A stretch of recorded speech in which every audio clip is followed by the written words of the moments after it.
The history of 1225 was always known as having a bit of a rough ride.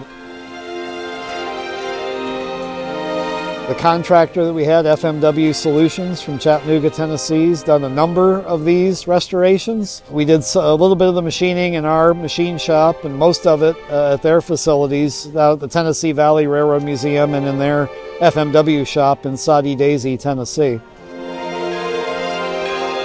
It had been quite some time since this work was done on 1225. We took the boiler up off the running gear.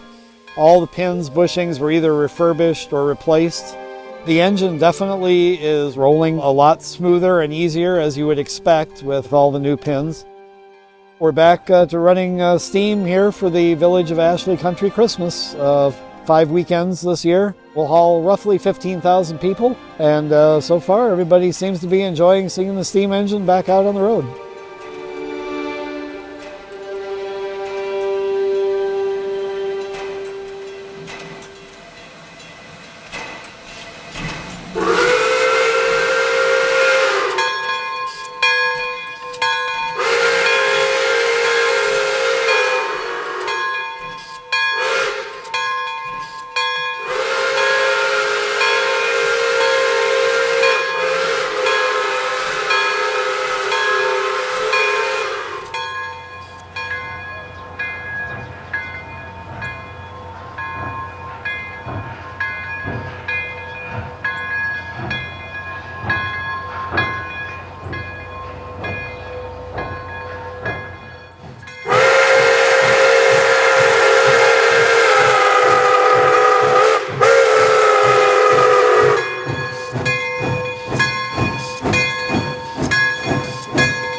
Everybody was really looking forward to having the steam engine back out, and it's good to have it running again.